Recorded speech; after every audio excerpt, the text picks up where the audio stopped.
There wasn't much of a note here. This would probably be where the staff would hang out and work, like where they had their offices and such. I looked around for the officers' conference room and walked past several other doors. I was starting to figure out the layout of the ship by now. Those doors led out to the entertainment areas that were on the second floor. I kept walking around and checking closets and cabinets. I made sure to check every office cubicle and around every corner to make sure someone wasn't waiting in ambush.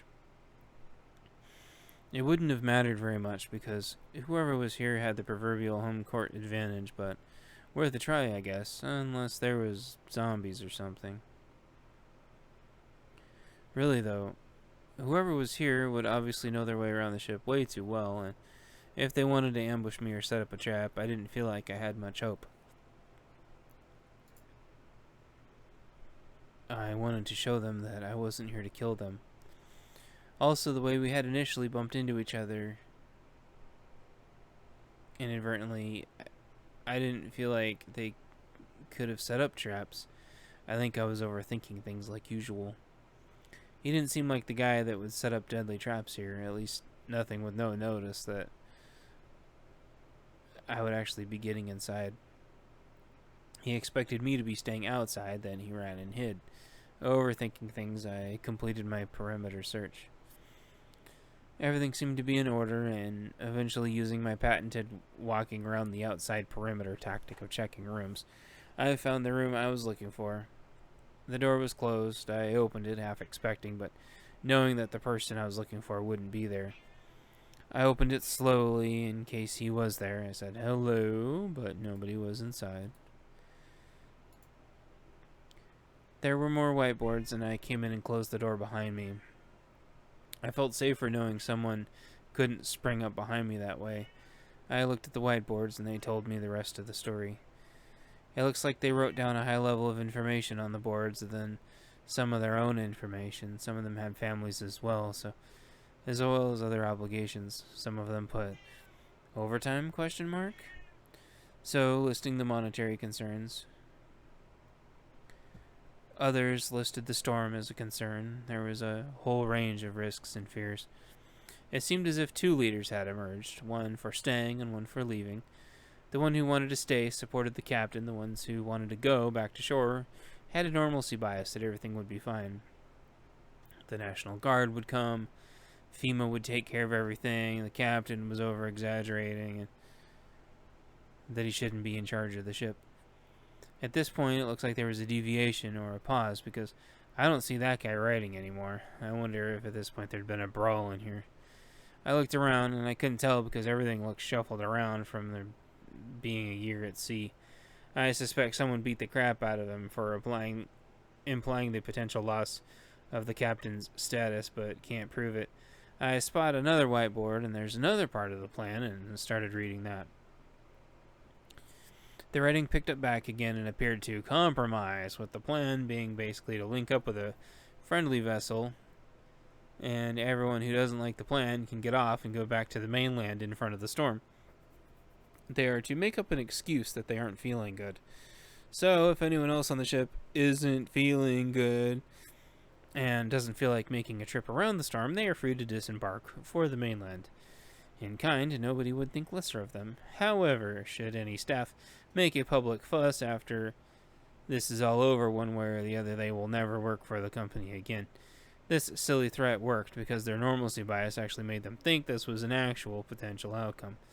The reason why the passengers didn't care much to stay out at sea a little extra was because they thought it'd be neat to be able to go see the storm from the outside.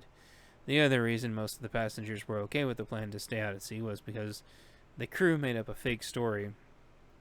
It revolved around the passengers getting a complimentary extended trip on the amazing vessel for a bit longer. So the captain would make a little speech, and then the two vessels rendezvoused. And then if anyone wanted to go back to shore early, or if they weren't feeling well, they were free to. And he would be honest with them about the weather-wise storm. If they wanted an extended complimentary trip around the storm, they could as well. The captain wouldn't be completely lying to them, only leaving out his opinion, which the staff seemed to appreciate and respect.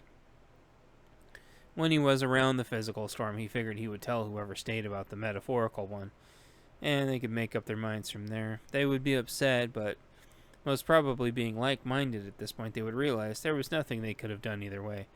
Hopefully by then real order would be restored.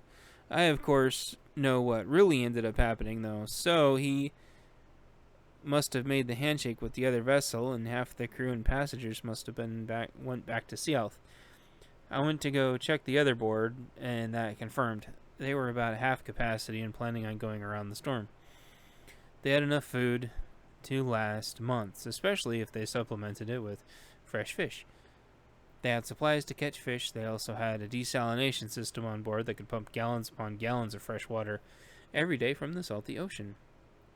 So they were set. So what happened? The information on the boards didn't say. That was the end of the story here. I got my phone out, recorded the notes, and put my phone away. I looked around last time, then headed back to the officers' offices. I didn't like the energy in this room at all. I checked the officers' quarters as well and decided I didn't like the energy in there either. There was no way I could sleep in either of these rooms with how negative it felt. Everyone must have been terribly upset. I checked around one last time, though, and found a diary under a pillow. I thumbed to the last several entries. Everything until then had talked about everything I knew so far. Then it talked about deciding to head towards an island for some reason, then no more entries. Last entry was dated a week or two after the storm had fully passed. Maybe they thought the island would be safe and insulated from the civil unrest from the big city-state. I have a feeling now that the only way I was going to find out was from asking the survivor. I left the crew area and headed towards the entertainment rooms. As I walked through the offices, I thought to myself that I was assuming there was only one survivor. I felt like I would be hearing bodies shuffling if there was more. I would feel heat, but the temperature felt neutral. It was starting to cool down, but not much. The luxury yacht was quite insulated. Still, the sun beating down on the tinted windows no longer helped the air inside to begin to cool. Just then I felt the breeze begin to cool the ship. Did air vents just open?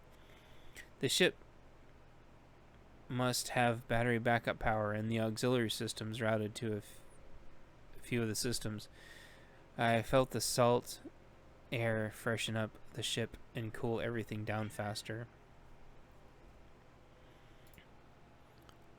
There must be a control room in the ship somewhere that wasn't the bridge, but I had no idea where.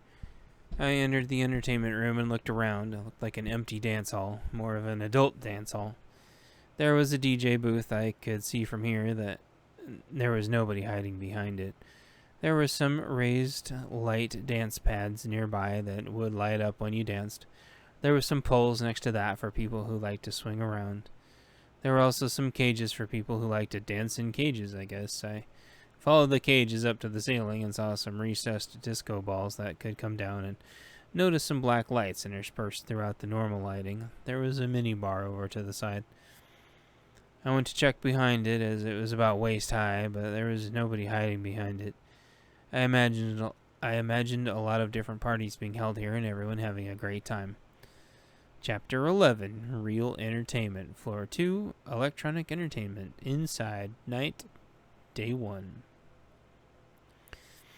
I went into the next room, and it was a second entertainment room. This one had every popular cooperative arcade machine from the 90s that you could dream of. There were 2 different 4-player turtle adventure fighters. Next to it was the adventure fighter game based off the popular animated sitcom, longest running ever in history. Next to that was a 6-player double screen cabinet about mutants that had superpowers. I kept looking past them all, and a new old memory popped up with each one. Next was the one where your girlfriend gets punched in the stomach at the very beginning of the brawler. Next was one that was a legitimate role-playing game where you leveled up. There were classes, inventory, and everything. Next to that cabinet was the sequel that was even better. I went to the next one, and it was actually the second in the series. there was yet another one where